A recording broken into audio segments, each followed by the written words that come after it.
اب اس کے اوپر لوگ بہت پوچھ رہے ہیں جی شبرات کا روزہ ہے کہ نہیں ہے، لیکن عاشورے کے روزے کے بارے میں لوگ اتنا اہتمام نہیں کرتے. تو یہ اسی طرح عقیقے کے بارے میں لوگ تو سال کرتے ہیں، ویسے بہت زیادہ بکرے دیتے ہیں ادھر ادھر. تو اس میں کیا بدعت میں کوئی چاشنی ہے؟ چاشنی تو کیا ہوگی، یہ جو لوگ بدبخت ہوتے ہیں نا، دین سے ہٹے ہوئے، اللہ کی طرف سے انہیں سزا ہی ملتی ہے کہ انہیں نیکی کی توفیق نہیں ملتی، ان کا مال بھی ضائع ہوتا ہے، حسرت کا باعث ہوگا. سارا خرچ کر کے جن قیامت کے روئیں گے کہ وہ بھی سارا ضائع ہو گیا اور میرا بھی کچھ نہیں. یہ نحوست ہے بدعت کی. اسی لیے روایت میں آتا نا کہ جو قوم بھی کوئی بدعت نکالے گی اس سے اسی کے برابر کی سنت اٹھا لی جائے گی، سنت کی برکت سے محروم ہو جائیں گے.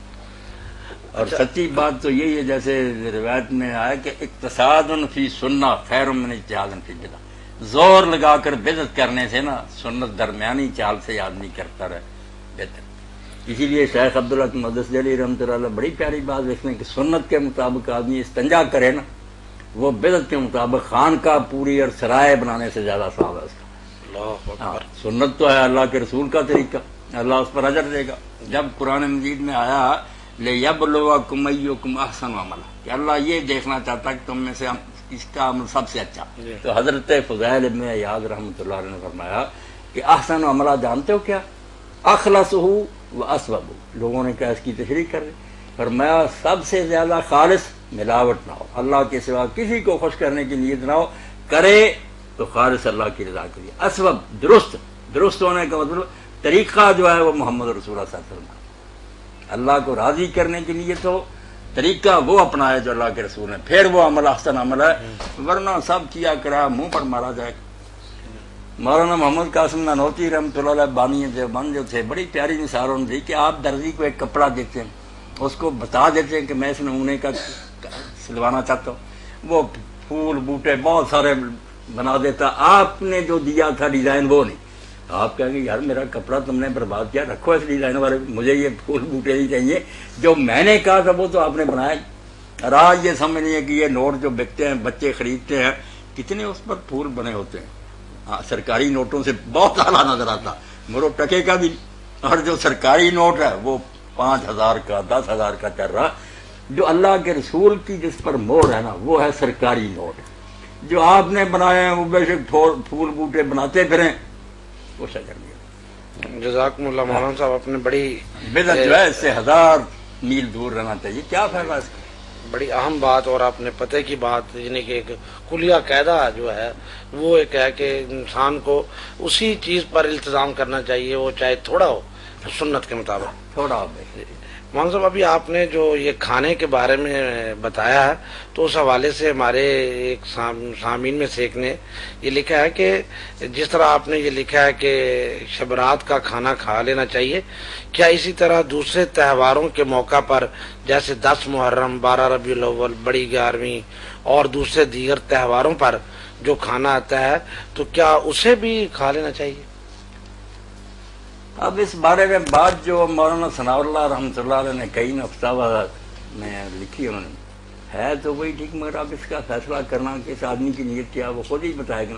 انہوں نے کہا یار 11ویں کے بارے میں ہمارا جھگڑا صرف اتنا ہی ہے کہ اگر واقعی تم اللہ کو راضی کرنے کے لیے دیتے ہو اور تم نہیں سمجھتے کہ شیخ عبدالقادر جیلانی تمہاری قسمت بگاڑ سکتے ہیں، تو کوئی نفع نقصان نہیں چاہتے، بعد میں ثواب انہیں بخشتے ہو تو ہمیں کوئی اعتراض. دن جو ہے نا تم نے جعلی بنایا ہے کہ 11 جس دن جی چاہے کرو. اور اگر تم یہ اس لیے کرتے ہو کہ دیتے رہیں تاکہ وہ خوش رہیں اور ہمارے کاروبار میں برکت دیں، پھر 11ویں کو دو، یہ 10ویں پھر تو مشرکانہ نیاز ہوگی. تو بات یہی ہے کہ جو کھانے پکتے ہیں نیازوں کے طور پر، نیازیں وہ جن سے لوگ کہتے ہیں مزنے ملتی ہیں، وہ تو کچھ قرآن مجید اس پر پڑھے یا نہ پڑھے، قرآن مجید پڑھنے سے نہیں کھانا حرام ہوتا. قرآن مجید پڑھنا ویسے لوگوں نے اپنی طرف سے ایک بات بنائی، دین میں نہیں، مگر وہ کھانے کو حرام نہیں کرتا. یاد رکھے اگر کیا نا صرف قرآن پڑھ لیا اس سے کیا کھانا حرام ہونا، یہ دیکھنا کہ اس بندے کی نیت کیا. اگر وہ کہتا میں نے آدھے دے رہا یار داتا صاحب اور پیر صاحب میرے کام میں برکت دیں گے اس لیے میں بکرا ان کے دربار پر چڑھاتا ہوں، پھر وہ جو چیچا کرتا رہے وہ نیت ہے مشرکانہ، ما اہل بغیر اللہ، وہ نہیں کھانا حرام. اور جو اللہ کی رضا کے لیے دے اس کا طریقہ غلط اگر کچھ ہوگا کہ دینا اس نے اپنی، وہ کہیں گے ہمیں، مگر وہ کھانے کو حرام نہیں کہیں گے. بات الگ الگ ہے کہ جو بزرگوں سے نفع لینے کے لیے کرے کہ میرا کام سنوارے مردار، وہ نہیں کرنا چاہیے. جو اللہ کی رضا کے لیے دے اس کے لیے اس نے دن اپنی طرف سے بنا لیا. وہ کہتے ہیں یار یہ دن کو اسلام میں نہیں مانتے ان کو رما، یہ انتظامی معاملہ جیسے امتحانوں کے لیے رکھ لیا کہ اس مہینے میں لیں گے. ہم سمجھتے ہیں کہ اگر اس دن کریں تو یاد رہتا ہے ورنہ بھول جاتا. وہ کہتے 3 دن کے بعد کہتے تھے کل، اب 2 دن کے بعد ہی کر رہے. اگر مسئلہ ہوتا تو 2 دن کے بعد جو مسئلہ کوئی نہیں، یہ انتظامی ہمارا معاملہ ہے. اس سے پھر وہ بحث میں ہمیں ہرا دیتے ہیں. پھر ہم کہہ نہیں سکتے کہ یہ بدعت ہے. بدعت تب ہے اگر وہ کہیں کہ یہ دن دین میں ہے اور اسی دن یہ ہو سکتی ہے، بات آگے پیچھے نہیں، پھر الزام بدعت کا آئے گا. مولانا یہ داڑھی کے بارے میں ہمارے کس ساتھی نے پوچھا ہے کہ داڑھی کے بارے میں بتائیں کتنی ہونی چاہیے، حدیث کی روشنی میں بتائیں. جب سے پیدا ہو مولانا اس سوال نے جاننی چاہیے داڑھی کتنی ہونی چاہیے. یہ نہیں کہتے کہ داڑھی رکھنی چاہیے یا منڈانے کی اجازت ہے. یہ پوچھیں تو ہم بتائیں کہ داڑھی منڈانا جو ہے نا شیو، یہ حرام ہے، چھوٹا گناہ نہیں، یہ کبیرے گناہ میں حلق اللحیہ جرم ہے، کفار کا عمل ہے یہ. باقی جو ہے نا بڑی چھوٹی، اس کے بارے میں جب سارے جانتے ہیں کہ صحابہ کرام سے لوگ چھوٹی بھی رکھتے تھے، اتراتے تھے، بڑی رکھنے والے بھی لوگ رہے، تو کیوں سختی کرنی؟ جو سمجھتا اس کے چہرے کو لیے مناسب ہے لمبی بے شک رکھے. اب سر سید احمد خان کتنا ان کا بڑا چہرہ تھا، داڑھی بھی اتنی ہے، خوبصورت نظر آتی. اور اگر ایک آدمی کو چھوٹی جو ہے نا وہ سیٹ ہے اس کے لیے تو کیوں منع کرنا؟ امام نے حنبل رحمۃ اللہ علیہ سے جب پوچھا گیا کہ داڑھی، انہوں نے کہا یار بڑھ جائے اور مٹھ سے زیادہ ہو جائے تو اس کو کترانا چاہیے. اس نے کہا ادھر تو حدیث پاک ہے کہ داڑھی بڑھاؤ. وہ کہنے لگے جس نے سنائی ہے یار، یا تو وہ کہ کسی اور کی روایت، عبداللہ بن عمر تو راوی ہے، وہ کٹاتے تھے. اس لیے پتہ چلا کہ بڑھانے کا مطلب یہ ہے کہ شیو چھوڑ کر بڑھنے دو، اور مشت کے برابر وہاں رکھ کر کٹائی. السلام علیکم. جی وعلیکم السلام. جی ہم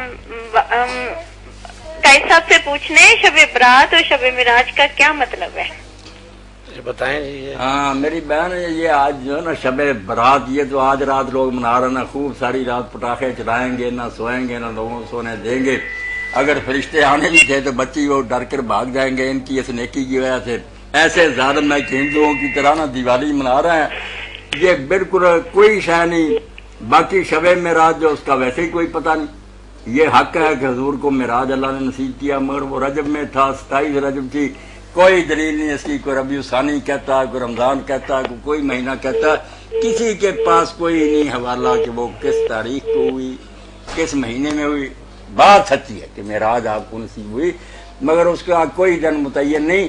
اس لیے ان چیزوں کو بچی بھول جائیں. جو کرنے کے کام ہے 5 نمازیں پڑھیں، روزے رمضان شریف کے رکھیں، قرآن تلاوت کیا کریں، زکوٰۃ دیں. یہ جعلی باتیں جو بنائی ہوئی نا، کتابوں میں بہت کچھ لکھا مگر ہم نے سب کچھ دیکھا بے اصل باتیں، ان کی حقیقت کچھ نہیں. نہ یہ شب برات کوئی شے، اور شب معراج کا تو ویسے ہی نہیں کسی کو پتا کب چیز کب. جی مولانا اپنے داڑھی کے بارے میں بیان فرما رہے تھے، تو یہ بعض حضرات بہت چھوٹی داڑھی رکھتے ہیں، تو وہ ہمارے علماء کا تو یہ فتویٰ ہے کہ منڈواؤ یا کٹواؤ تو ایک ہی چیز ہے. یہ جو بھی کہتا نا مولانا بالکل وہ غلوب کرتا ہے، تشدد کرتا.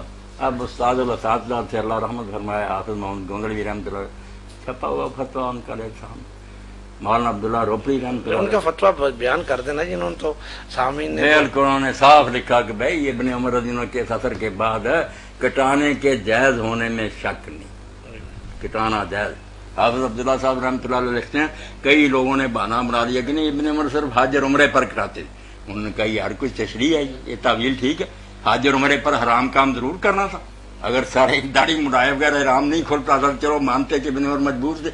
وہ مانو کہ وہ چھوٹی رکھتے تھے، عمرہ کا یا حج کا احرام تھا اس وقت کئی مہینوں کا ہوتا تھا، بڑھ جاتی. ابن عمر کے بارے میں تو موطا میں آتا ہے وہ رمضان